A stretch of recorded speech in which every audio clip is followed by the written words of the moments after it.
El exdictador panameño Manuel Antonio Noriega, que estaba hospitalizado desde marzo tras una operación de tumor cerebral, falleció la noche de este lunes a los 83 años de edad.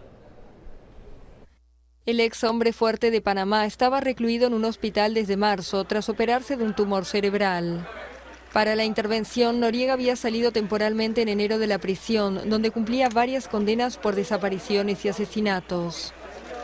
Quien gobernó su país entre 1983 y 1989, se caracterizó por su facilidad para tratar con distintos servicios secretos de países antagónicos en plena Guerra Fría. Llegó a estar a sueldo de la CIA, pero de aliado fiel de Estados Unidos pasó a ser un enemigo vinculado al narcotráfico. En 1989 fue derrocado tras una cruenta invasión militar estadounidense. En Estados Unidos fue condenado a 40 años de prisión por narcotráfico y blanqueo de capitales en ese país, aunque cumplió una pena de casi la mitad por buen comportamiento. En 2010 fue extraditado a Francia por lavado de dinero y en 2011 extraditado a Panamá, donde fue sentenciado a 3 condenas de 20 años cada una. Pido perdón. Él siempre negó haber participado en crímenes y en 2015 pidió perdón a todos quienes se sintieran ofendidos o afectados por sus acciones. Perjudicada o humillada por mis acciones. Nunca reveló la información que acumuló. Su muerte cierra un capítulo de la historia del país, indicó el presidente panameño Juan Carlos Varela. En ese mismo estatus. Y unas 50.000 personas fueron las evacuadas en los estados brasileños de Pernambuco y Alagoas tras ese terrible temporal que afectó esas ciudades el fin de semana. Imágenes de la ciudad de Río Formoso, en Pernambuco, uno de los 2 estados más afectados por las lluvias del fin de semana en Brasil. La inundación destruyó el hospital y la maternidad municipal. Las lluvias han afectado sobre todo los estados de Pernambuco y Alagoas en el nordeste del país. Unas 50.000 personas tuvieron que abandonar sus casas tras el temporal que dejó al menos 6 muertos, según datos actualizados el martes por los gobiernos locales. Las fuertes lluvias provocaron inundaciones y deslizamientos de terreno y dañaron 11 sistemas de abastecimiento de agua en Pernambuco, afectando el suministro de más de 2 millones de personas.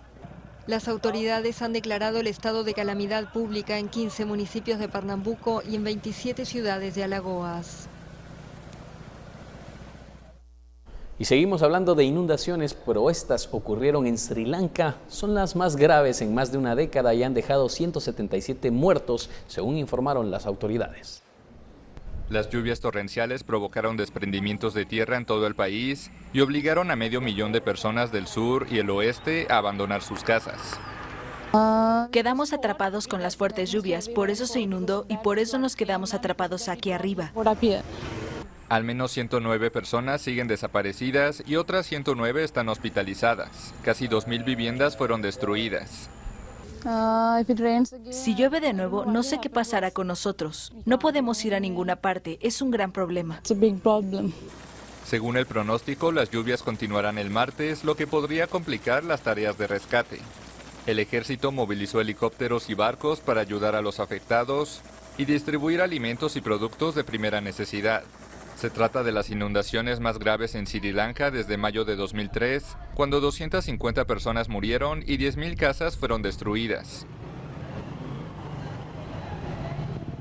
Y miles de opositores marcharon en Caracas en contra del presidente Nicolás Maduro y en contra del proyecto de Asamblea Nacional Constituyente y se enfrentaron a las fuerzas del orden y anunciaron que las manifestaciones se incrementarán.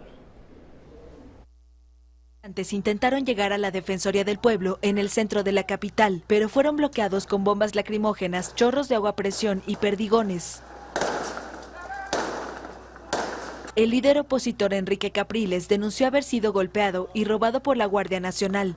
Según la oposición, 257 personas resultaron heridas en la protesta de Caracas. El chavismo se concentró para respaldar la constituyente, a la que Maduro define como un poder incluso por encima de la ley que resolverá la crisis. Maduro acusa a sus adversarios de actos de terrorismo para dar un golpe de Estado. Por primera vez vamos a activar un comando nacional de seguridad antiterrorista y lo va a dirigir el mayor general González López, al frente de este Comando Nacional Antiterrorista, por la seguridad, desde ya.